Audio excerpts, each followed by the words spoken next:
Hello friends, good afternoon. कैसे हैं आप सभी लोग। मैं हूं आपका दोस्त सचिन कुमार और स्वागत है आपका मेरे यूट्यूब चैनल में जिसका नाम है टीचर जंक्शन। और आज हम सीडीपी का एक और टॉपिक जो कि माइक्रो टीचिंग है इसे डिस्कस करेंगे। अगर आप चैनल पे नए हैं तो चैनल को सब्सक्राइब करें और वीडियो को लाइक करें। माइक्रो टीचिंग होता है दोस्तों एक स्केल डाउन टीचिंग। अभी स्केल डाउन का क्या मतलब हुआ? स्केल डाउन का मतलब हुआ दोस्तों कि ये एक मिनिएचर वर्जन है, एक छोटा वर्जन है जो हमारी रेगुलर टीचिंग्स होती हैं क्लासरूम में। जैसे कि मैं आपको क्लासरूम में पढ़ा रहा हूं ऑनलाइन माध्यम के थ्रू, आप ऑफलाइन अपने यहाँ पढ़ते होंगे और जहां पढ़ते होंगे, तो उससे पहले जो हमारी टीचिंग होती है वो एक माइक्रो टीचिंग फॉर्म में होती है। जैसे कि आपने बीएड करा होगा, वहां पे करी होगी, मैंने बीएड करा तो वहां ट्रेनिंग में करा था।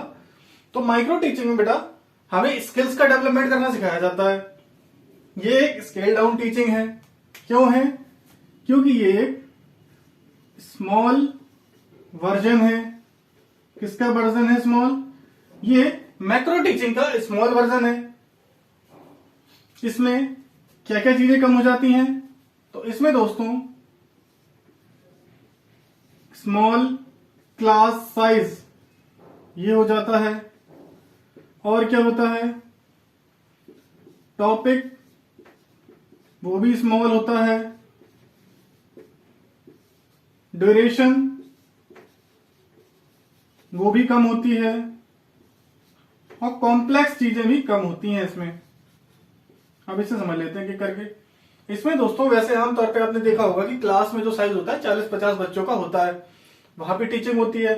लेकिन माइक्रो टीचिंग में हम क्या करते हैं, यहाँ पे 5 से 10 बच्चे ही लेते हैं, बस 5 to 10। इसमें टॉपिक भी छोटा लिया जाता है क्योंकि एक ही स्किल को कवर करना है एक बार में, तो इसमें छोटा टॉपिक लिया जाता है दोस्तों।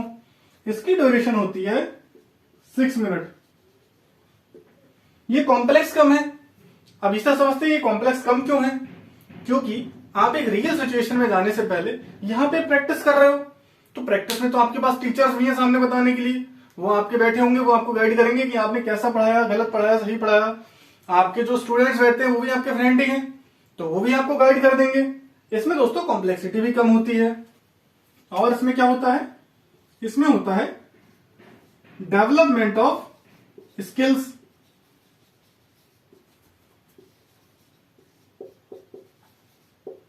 किसी भी तरह की टीचिंग के लिए हमारे अंदर स्किल्स का होना बहुत जरूरी है दोस्तों। तो उन स्किल्स की डेवलपमेंट के लिए इस माइक्रो टीचिंग का यूज होता है। अब वो स्किल कौन कौन सी होती है? ब्लैक बोर्ड स्किल है दोस्तों, ब्लैक बोर्ड को कैसे यूज करना है। इंट्रोडक्शन स्किल है, कैसे इंट्रोड्यूस करोगे आप अपने टॉपिक को। ये स्किल है। रीइंफोर्समेंट स्किल है। काफी स्किल है दोस्तों, उन्हें हम डिस्कस करेंगे आगे। और ये माइक्रो टीचिंग DW एलन ने इंट्रोड्यूस करा था। कब करा था? 1963 में। कहां करा था? स्टैनफोर्ड यूनिवर्सिटी में। सबसे पहले से मेडिकल की फील्ड में यूज करा गया था दोस्तों, उसके बाद फिर इसे जो है हमारी एजुकेशन की फील्ड में लाया गया। अगर हम इंडिया की बात करें तो इंडिया में इंट्रोड्यूस करा था DD तिवारी। इन्होंने इंट्रोड्यूस करा था। कहां करा था इंट्रोड्यूस दोस्तों? तो इन्होंने इंट्रोड्यूस करा था CPI इलाहाबाद में सबसे पहले। अब इसके बाद बात करते हैं स्किल्स की, कि इंडिया में स्किल्स को किसने पहचाना? वो पहचाना था BK पासी ने। अब यहां पे बात करते हैं DW एलन के हिसाब से कितनी स्किल्स की रिक्वायरमेंट होती है पढ़ाई के लिए। तो इनके हिसाब से दोस्तों 14 स्किल्स होनी चाहिए कम से कम। DD तिवारी की बात करें तो इनके अकॉर्डिंग, अगर हम PK वासी की बात करें तो इनके अकॉर्डिंग 13 स्किल्स की रिक्वायरमेंट है। और लास्ट में दोस्तों अगर हम NCERT की बात करें तो उन्होंने भी बताया है कि कितनी स्किल्स की जरूरत है। तो उनके अकॉर्डिंग 19 स्किल्स की रिक्वायरमेंट है टीचिंग के लिए। ठीक है दोस्तों, ये हमने इसे समझा कि माइक्रो टीचिंग क्या होती है और इसके कुछ पॉइंट्स को देखा। अब हम देख लेते हैं कौन कौन सी स्किल्स होती हैं जिनकी रिक्वायरमेंट होती है। और चैनल पे नए हो तो यार इसे सब्सक्राइब कर दो और वीडियो को फटाफट लाइक कर दो यार। तब तक यार काम हो जाएगा आप बाल। चलिए अब समझते हैं स्किल को। सबसे पहले होती है दोस्तों इंट्रोडक्शन स्किल। अभी इंट्रोडक्शन स्किल क्या है इसे देखते हैं। इंट्रोडक्शन स्किल, मान लो आपके टीचर क्लास में आया तो वो ऐसा तो नहीं डायरेक्ट ही आपको पढ़ाना शुरू कर देता है, बता देता है आपको जैसी क्लास में आया, बच्चों आज हम सेल पढ़ेंगे, आज हम फोर्स पढ़ेंगे, आज हम एटम पढ़ेंगे। ऐसा करता है या कुछ पहले से सिचुएशन देता है, आपको कुछ कंडीशंस क्रिएट करता है ताकि आपका ब्रेन एक्टिव हो जाए, काम करना शुरू करे? करता है? आपकी प्रीवियस नॉलेज चेक करता होगा, आपको कितना पता है उस टॉपिक के बारे में। तो ये होती है इंट्रोडक्शन स्किल। इसमें हम क्या करते हैं, 4-5 क्वेश्चन उस टॉपिक से रिलेटेड बच्चों से पहले पूछते हैं एक प्री फॉर्म में। जैसे कि मैं आपको एग्जांपल दूं कि मुझे आपको सेल पढ़ाना है, ठीक है, तो मैं उसके 4-5 क्वेश्चन आपसे पूछूंगा। पहला पूछूंगा कि बच्चों बताओ कि आपका जो घर है वो किन किन चीजों से मिलकर बना है। तो आप मुझे बताओगे सर ईंटों से मिलकर बना है, रेता सीमेंट बजरी एक्सेट्रा इन सब चीजों से मिलकर बना है। अब फिर मैं आपसे कहूंगा दोस्तों कि अच्छा बताओ कि बेसिक चीज क्या है इसकी, हमारे घर बनने की। तो आप कहोगे सर बेसिक चीज जो है ईंटें हैं, सही है। अब फिर मैं आपसे पूछूंगा सिमिलरली हमारी बॉडी की बेसिक चीज क्या है। तो बच्चे अलग अलग आंसर देंगे, कोई कहेगा ब्लड है, कोई कहेगा टिश्यू है, कोई कहेगा सेल है। तो धीरे धीरे आंसर निकल आएगा। अब आंसर निकलने के बाद मैं उनसे पूछूंगा कि what is cell and structure बताओ उसका। तो इसके बाद बच्चों उन्हें नहीं पता होगा इसका जवाब, ठीक है, तो उन्हें इसका जवाब नहीं पता होगा। फिर मैं उन्हें बताऊंगा कि आज हम स्ट्रक्चर ऑफ सेल के बारे में पढ़ेंगे। तो ये होती है दोस्तों इंट्रोडक्शन स्किल। इसमें हम शुरुआत करते हैं अपने टॉपिक की। इसके बाद होती है ब्लैक बोर्ड स्किल। अब ये ब्लैक बोर्ड स्किल क्या है इसे समझते हैं। इस स्किल में दोस्तों ब्लैक बोर्ड को कैसे यूज करना है ये हमारा टीचर हमें बताता है। जैसे मान लो अगर हम लिख रहे हैं ब्लैक बोर्ड पे, तो ऐसा नहीं बिल्कुल ही हम ऐसे मुंह कर ले इस तरफ और कुछ भी उल्टा सीधा लिखते रहे, ना हमारा बच्चों पे ध्यान है ना बच्चे हमें कनेक्ट कर पा रहे हैं। तो ऐसा नहीं करना है। इसमें दोस्तों हमें अपना एक मुंह इस तरफ रखना है और एक ध्यान बच्चों की तरफ रखना है। तो हमें ऐसे खड़े होकर लिखना है जो भी लिखना है, ताकि हम बच्चों से भी कनेक्ट कर पाए और अपना बोर्ड पे भी लिख पाए जो उन्हें समझाना है। तो ये होती है ब्लैक बोर्ड स्किल। तीसरी स्किल होती है दोस्तों रीइंफोर्समेंट स्किल। इसमें हम क्या करते हैं, इसमें मान लो कोई सवाल पूछा टीचर ने, ठीक है, उसका बच्चे ने जवाब दे दिया, तो जवाब मिलने के बाद टीचर उसे प्रेस करेगा, कहेगा बहुत अच्छे, वेरी गुड, तुमने सही जवाब दिया, बिल्कुल सही। बच्चे का एक रीइंफोर्समेंट हो जाता है, ठीक है। अगली हम बात करते हैं जो कि है क्वेश्चन आंसर स्किल। इसमें क्वेश्चन आंसर पूछे जाते हैं। टीचर बच्चों से पूछता है, बच्चे टीचर से पूछते हैं। अगली है इलस्ट्रेशन विद एग्जाम्पल। इस स्किल में क्या करते हैं दोस्तों, इस स्किल में हम चीजों को इलेबोरेट करते हैं, अच्छे से समझाते हैं। मान लो कोई कॉन्सेप्ट समझाना है उन्हें, तो हम उन्हें कोई एग्जाम्पल बताएंगे उससे रिलेटेड। एग्जाम्पल से बच्चे अच्छे से कनेक्ट कर पाएंगे, सीख पाएंगे। तो ये हम जानते हैं इस वाली स्किल में।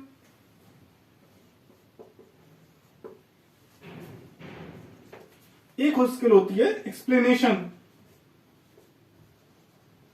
हम किस तरह से एक्सप्लेन कर रहे हैं ये इस स्किल में आता है। हमें अपनी एक्सप्लेनेशन पावर को किस तरह से सुधारना है ये भी इसी में आता है। तो ये दोस्तों हमने स्किल्स के बारे में जाना कि कौन कौन से स्किल्स हैं, वो बताते हैं हम। अब इसे रफ कर लेते हैं।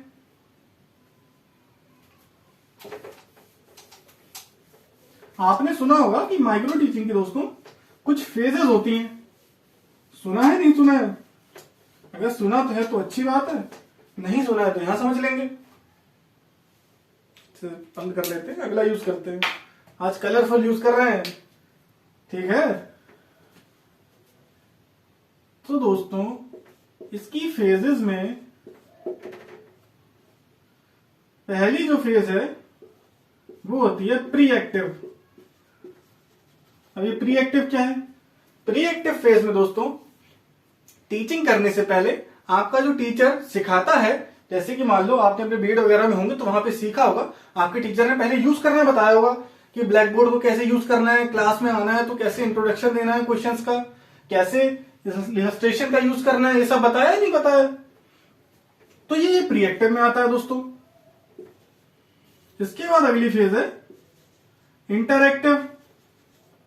इसमें हम क्या करते हैं, जो हमने अपने टीचर से सीखा है उसका हम यूज करते हैं, माइक्रो टीचिंग करते हैं क्लास में, अपने दोस्तों को पढ़ा के देखते हैं। तो ये हम इस फेज में करते हैं। इसके बाद तीसरी फेज होती है पोस्ट एक्टिव। इसमें क्या होता है दोस्तों, इसमें हम जो हमने ज्ञान ऊपर यूज करा है, जो हमने ऊपर सीखा है, उसको हम यहां अप्लाई करते हैं। इसमें हम रियल सिचुएशन में जाते हैं। भाई हम रियल क्लास में जाएंगे जब आपकी जॉब लगेगी, सरकारी या प्राइवेट, आपकी किस्मत, जो भी जॉब लगेगी, उसके बाद आप जब रियल सिचुएशन में जाएंगे तो वहां पे जो टीचिंग करेंगे वो इस पोस्ट एक्टिव फेज में आ जाएगा। ठीक है, ये हमने 3 फेजेस को समझा।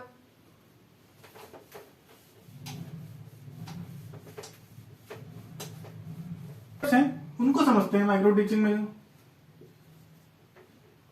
सबसे पहला है डिफाइन अ स्किल। सबसे पहले दोस्तों में स्किल को डिफाइन करना होगा, जो स्किल का हम यूज करना चाहते हैं, जो हम सीखना चाहते हैं। मान लो किसी को ब्लैक बोर्ड यूज करना सीखना है आज, तो पहले वो डिसाइड करना होगा कि उसे सीखना क्या है, ब्लैक बोर्ड का सीखना है या क्वेश्चन आंसरिंग का स्किल सीखना है। जो भी सीखना है वो यहाँ पे डिफाइन करना होगा। इसके बाद क्या होगा, इसके बाद वो स्किल सबसे पहले उसकी टीचर उसे करके दिखाएंगे, जो कि है डेमोन्स्ट्रेशन बाय एक्सपर्ट। ठीक है, एक्सपर्ट उसे पहले करके दिखाएंगे, यहां पे डायरेक्ट थोड़ा करने लगेगा। इसके बाद दोस्तों माइक्रो लेसन प्लान प्रिपेयर होगा। जो भी स्टूडेंट है वो माइक्रो लेसन प्लान बनाएगा। इसके बाद भाई बोर्ड पे जाएगा और टीचिंग करेगा बढ़िया सी। अब भाई उसने टीचिंग कर दी, बढ़िया या घटिया वो डिस्कशन में पता लगेगा। इसके बाद होगा वहां पे डिस्कशन। ठीक है दोस्तों, अब डिस्कशन में उसे क्या मिलेगा, उसे मिलेगा फीडबैक। और फीडबैक कौन देगा भाई, फीडबैक देंगे टीचर्स। अब फीडबैक मिलने के बाद उसे पता लगेगा कि उसकी क्या गलती है, कहां पे उसने सही करा, कहां पे गलत करा। तो इसके बाद वो करेगा रीप्लानिंग, दोबारा से तैयार होके आएगा।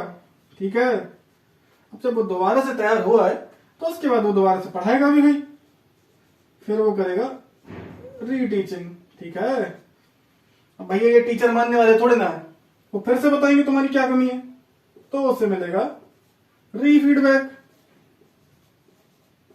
ठीक है, तो ये इसके स्टेप्स थे। इसको अच्छा दूसरी फॉर्म में देख लेते हैं, साइकिल की फॉर्म में जो है उसे देख लेते हैं। सबसे पहले दोस्तों प्लानिंग। प्लानिंग जो है वो इंसान घर से ही करके आता है दोस्तों। जो प्लानिंग का टाइम है वो इसमें इंक्लूड नहीं होता है। प्लानिंग के बाद होती है टीचिंग। टीचिंग के बाद मिलता है फीडबैक। ठीक है, फीडबैक के बाद में होता है रीप्लानिंग, जैसे कि हमने सीखा है ऊपर। ठीक है,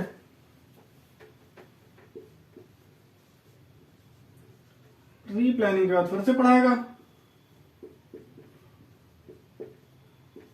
फिर से फीडबैक मिलेगा। तो ये टोटल साइकिल जो है दोस्तों वो 36 मिनट्स की होती है। कितने की होती है, 36 मिनट। टीचिंग होती है 6 मिनट की, फीडबैक भी 6 मिनट में मिल जाता है। अब भैया रीप्लान करना तो उसमें लगता है टाइम, इसलिए उसमें लगते हैं 12 मिनट। रीटीचिंग भी 6, ये भी 6, हो गए 36। चलो, तो लगभग टॉपिक कंप्लीट हो चुका है दोस्तों, पूरा मैंने कवर करा दिया है। अगर आपको अच्छा लगा हो तो प्लीज चैनल को सब्सक्राइब करें और वीडियो को लाइक करें। Thank you.